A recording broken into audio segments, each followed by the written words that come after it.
Assalamu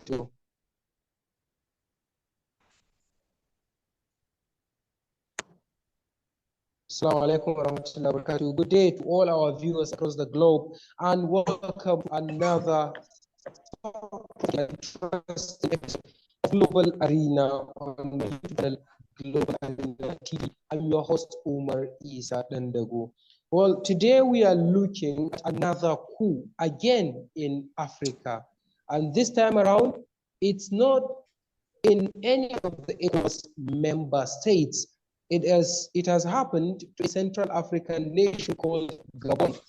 The deposed President Ali Bongo is a son of the late Umar Bongo, who had ruled the country for more than 40 years. Before he passed away in 2009, and succeeding him was his son Ali Bongo, who served for 2 terms, seeking for the third man until when his dream was cut off by the military junta. And the military a few days ago succeeded in toppling his government a few days after the election, a disputed election in which the supporters of Ali Bongo and himself claimed that victory.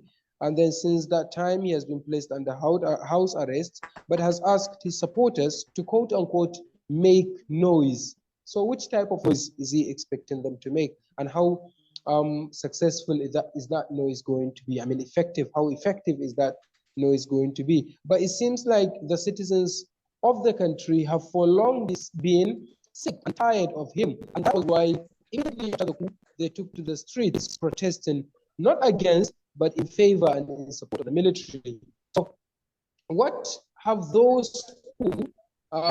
coups in plural since 2020 to date taught us? Anti-French sentiment, lack of interest in democracy, and why do the Western countries care so much about democratic stability in Africa? Well, we will try as much as we can to unpack all these issues, among others. And to discuss them, I am joined by 2 experts, a Nigerian from Abuja, the capital city of Nigeria, and an American from as far as Japan. Professor John Edward Phillips is an American Emeritus Professor of History at Hirosaki University there in Japan. Professor, it's a pleasure to have you back on the show. Thank you. It's a pleasure to be back. That's great. And then from Abuja, the capital city of Nigeria, I've got Dr. Ahmad Dahiru Aminu, a lecturer at the Department of History and Diplomatic Studies, University of Abuja. He got his PhD from University of Malaya. His research interests include West African regional history, border studies, and peace and conflict resolution in West Africa. Thank you very much indeed, Dr. Ahmad Dahiru, for coming on the show for the very first time. For having me, Mr. Umar. All right. So, yeah, let's kick off the show. I think I'm going to start with you, Doctor. What briefly can you say about the resurgence of coups in West Africa and now in Central Africa? Since 2020, we've had about 8 or 9, as some people put it, 8 or 9 coups. Coups have been synonymous to African countries since after the independence, the euphoria of the night. Most African countries began witnessing military rule in the 60s, and by the end of the 1960s, a lot of these countries have been taken over by the military. By the late 80s and early 90s, the population had become wary of military coups and military regimes due to the inefficiency of the military rule and its strictness as a population of these countries. And they were now clamoring for, going back to with the West investing heavily in the most of these military began transiting to democracy. That has been the norm until recently. It's largely because the civilian leaders, oblivious of their responsibilities, they are not in tandem with the wishes and aspirations of the populations. They particularly in respect to election malpractices and hijacking of the electioneering, not have that democratic, inalienable democratic right to choose their leaders in desire. That, was mainly the reason why resurging back to governance, like you rightly mentioned, Burkina Faso, Mali, and now we have Gabon. We have Gabon in Central Africa, and this is really disturbing because much as the civilian rulers, because to provide leadership, much as the civilian rulers are not doing what they deserve, the military rule itself is another quagmire of a sort, which the region and the continent as a whole should not be subjected to. Yeah. Okay, Dr. Ahmad, I think there are so many follow-up questions I'm going to put to you. But let me Professor something with regards to the topic. Professor John Edward Phillips, American, currently based in Japan. Japan is a practicing parliamentary system, not the American type of presidential system of government. Nigeria has been practicing presidential system of government since the 1970s, 1979, when Shagari was elected as the president of Nigeria. Well, a lot of Nigerians, the ordinary Nigerians that we live around with, we mix and live, are now sick and tired of the kind of democracy that we play in Nigeria. They're saying that it's too expensive and then ineffective. Why is it that the Western world, particularly the United States of America, is so interested and cares so much about the democratic stability in Africa?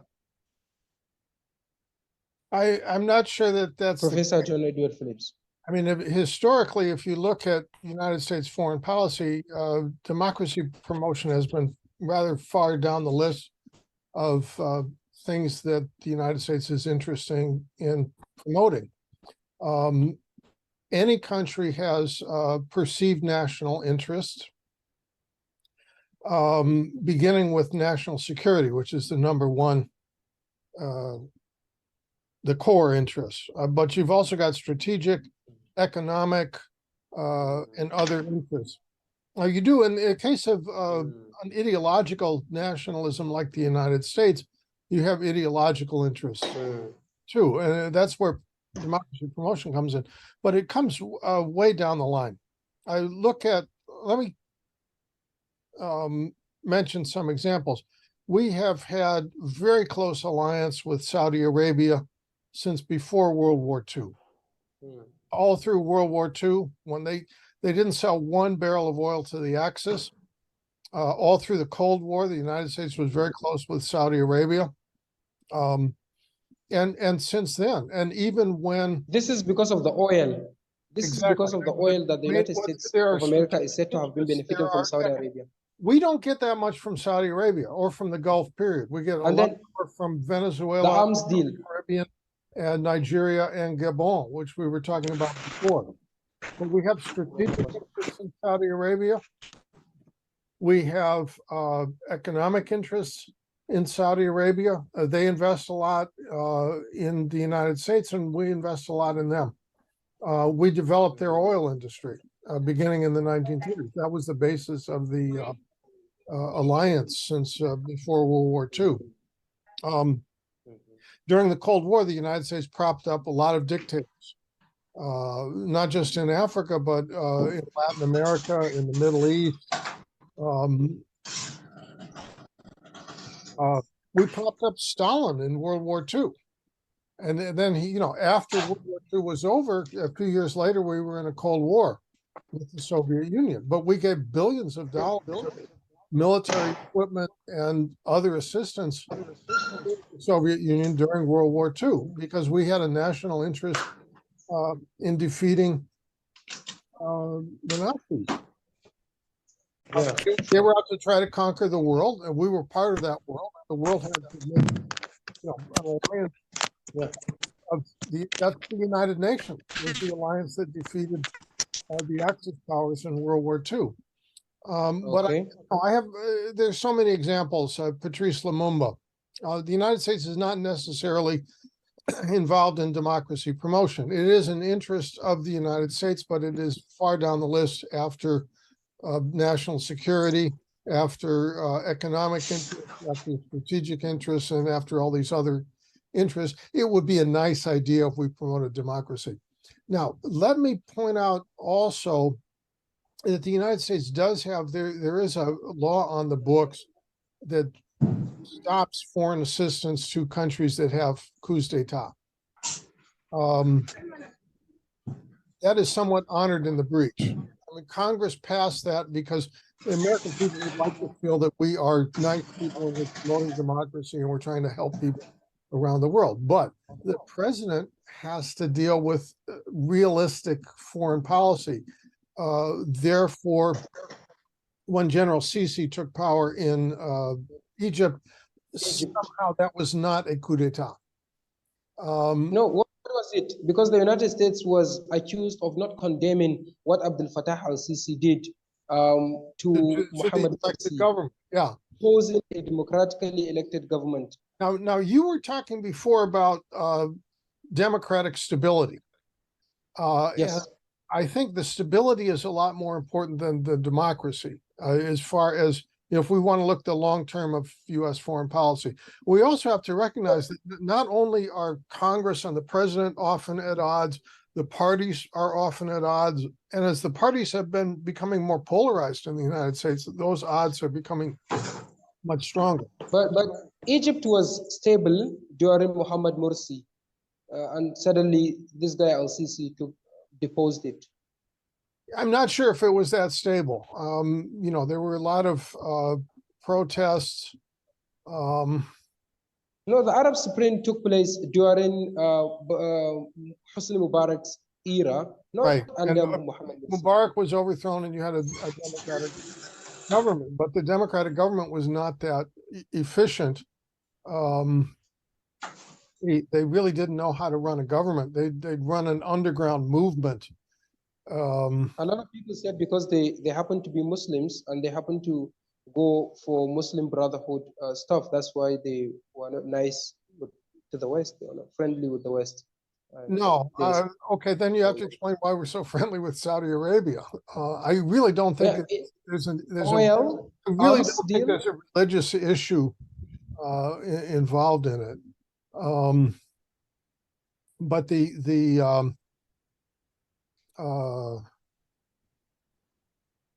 and some of this stuff, as a historian, I am going to point out that some of this stuff is only going to come out when the relevant documents are declassified in 30 years or 50 years or something else. Something that came out several years ago that shocked me, and it made headlines in the States, but you might not know about it, is that when Eisenhower succeeded Truman in 1953, he made overtures to Nasser in Egypt.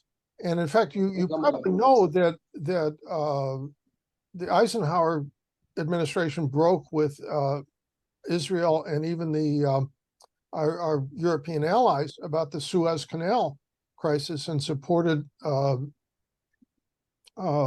Nasser's nationalization of the Suez Canal. Turns out that they were much less interested in supporting Israel than Truman had been. Truman famously said, his predecessor, Franklin Roosevelt, had promised the King of Saudi Arabia that I will consult with you before recognizing Israel. And Truman famously said, look, I have millions of Jewish constituents who want Israel recognized. I don't have any Arab constituents, and completely changed the policy. The Jewish vote is heavily Democratic, still is, and was at that time. And Eisenhower, as a Republican, did not have that pressure from Jewish constituents, and was actually trying to make overtures to Nasser. But apparently the Nasser government was so convinced that this Jewish cabal runs the United States that they didn't trust Eisenhower, and they didn't really respond. Eisenhower was much more focused on the Cold War than on Israel one way or the other. So, okay, if we do all this stuff for Egypt and we don't get any response, then screw them. But yeah, they did continue. And again, that relationship, that close alliance with Saudi Arabia has continued from the 1930s. Biden came to office. Biden got the nomination in part on promising to confront them about the murder of an American citizen, an immigrant. Yeah. But found that just the reality of the situation is that the United States and the Saudi monarchy need each other for strategic reasons.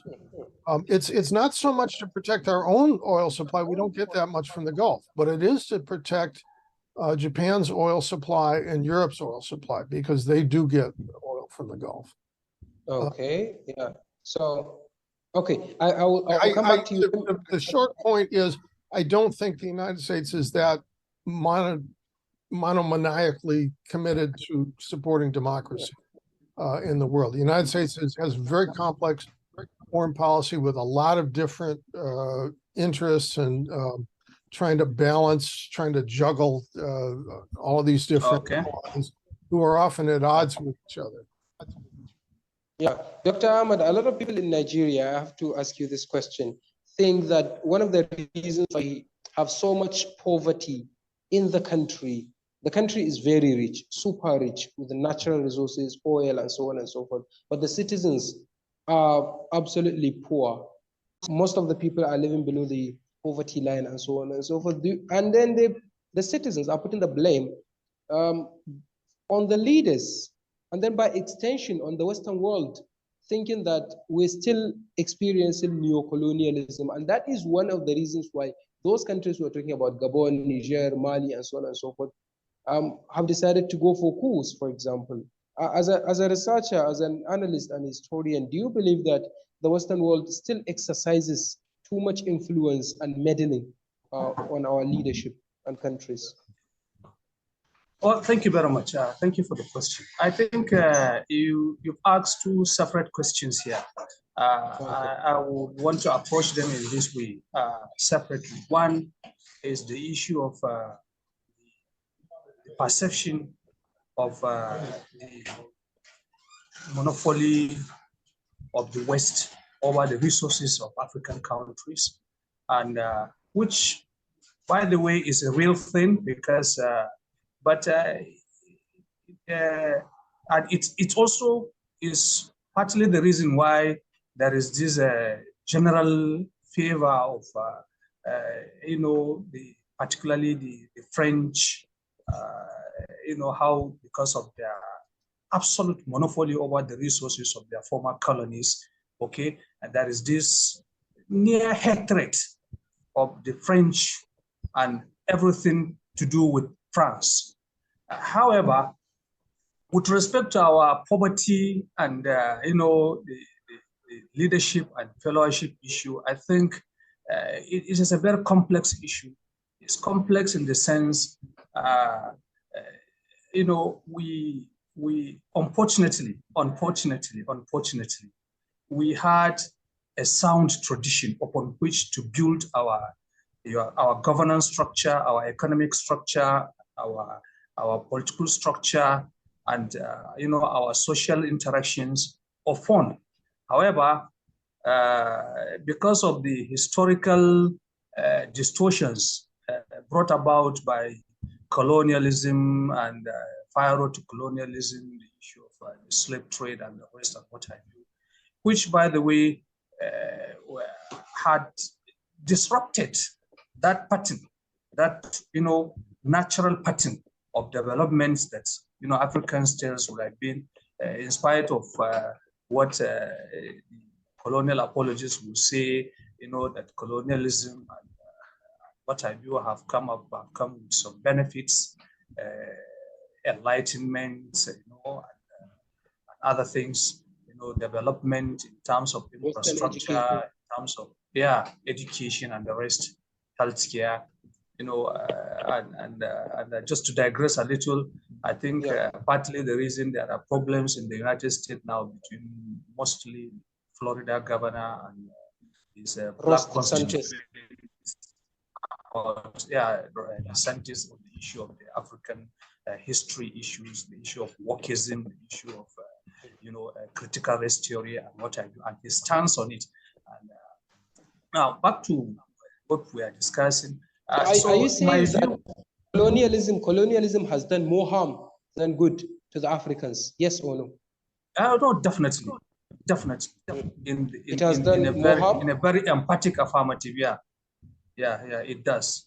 It for one, it has. What I was going to is, had colonialism not happened to Africa, probably our phase of development would have been slower, but assuredly it would have been autonomous to us.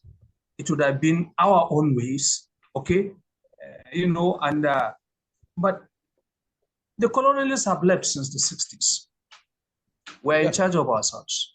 And what have we been able to do? That's the angle I'm coming to. That's why we are criticizing our leaders for being and here again is not only an issue of leadership. It's a two-way traffic. It cuts either way. It's a double-edged sword. We have issues of character, and this is very central. Until you refine the character of the citizens and you make them citizens, then you can now talk about development. You can talk about development in whatever sense, economic, social, political, or otherwise. But where you have bulk of citizens who are lacking in character, there is no structure, there is no top-down structure that can be able to bring about the desired development we all have or are aspiring to. So it's a double-edged sword, which we must look at it from that angle. The longer we continue to blame our leaders solely for our woes and our problems, the more it will linger. But the sooner we realize that we as citizens have to participate and have to also be citizens in the entire sense of it. And we will now look forward to having the kind of leadership we desire. So in a nutshell, coups and instability in Africa will be more easily addressed if we as Africans look inward, okay, and look backward.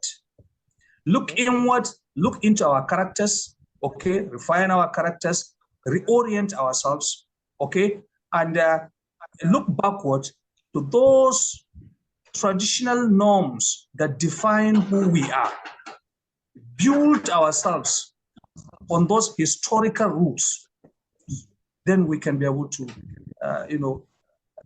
wither away these issues of security and what have you. And okay. I would use to cite an example of the Liberian conflict, for example.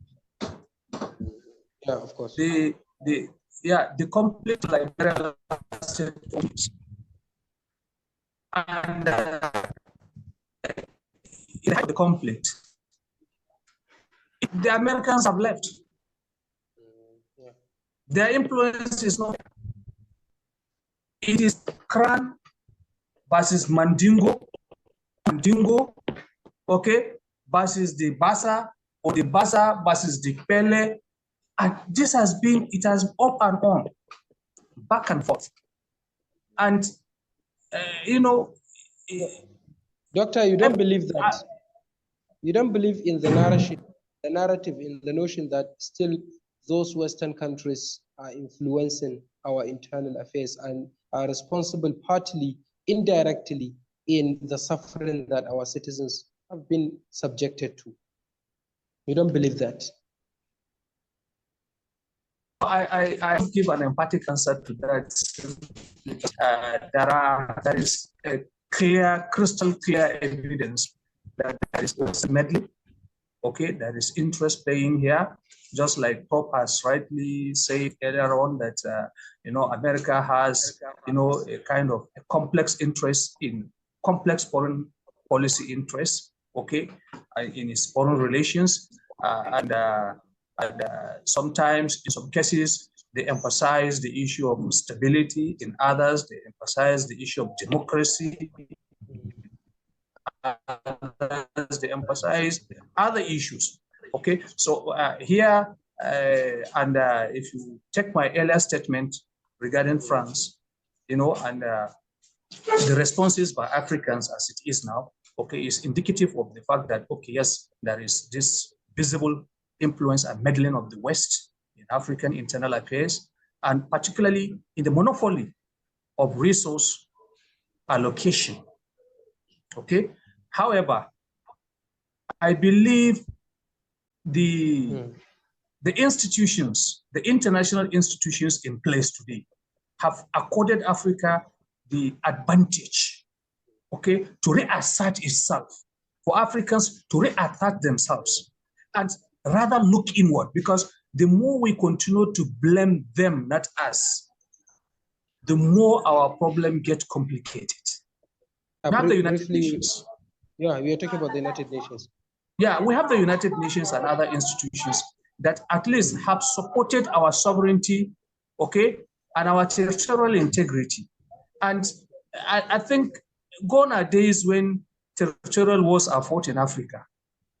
But however, since we have this asserted sovereignty, we should take advantage of it. Look inward, take care of our resources. If we decide, when General Olusegun Obasanjo nationalized the British Petroleum, heaven did not fall. Heaven did not fall. So I mean, we can still do that.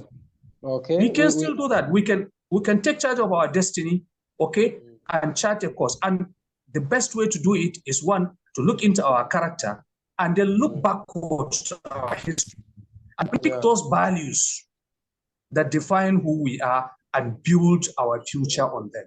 Yeah, Professor Kamin, thank you very much, Dr. Ahmad.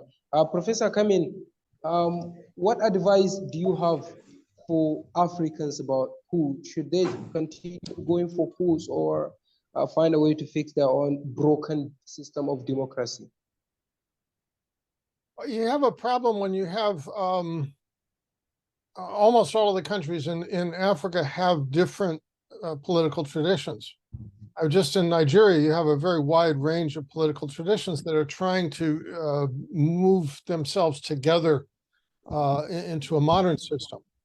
You have, I remember in the beginning of the Second Republic, when the military had effectively imposed the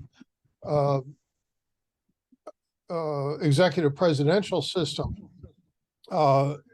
there were a wave of impeachment trials of governors because the politicians still felt that the executive should be subordinate to the legislature in a parliamentary system. But I don't know how it's going to happen, and I really can't. It's fascinating to watch, but I have enough problems with my own government. I don't need to be giving advice to other people how to run their country. Independence means Africans have to solve these questions. Democracy means the people have to solve these questions. But even if the people decide not to have democracy, which has happened in some democratic systems, I mean, Adolf Hitler was elected. Even if you decide not to have democracy, it has to be Africans deciding these questions one way or the other. All right. Thank you very much indeed, Professor.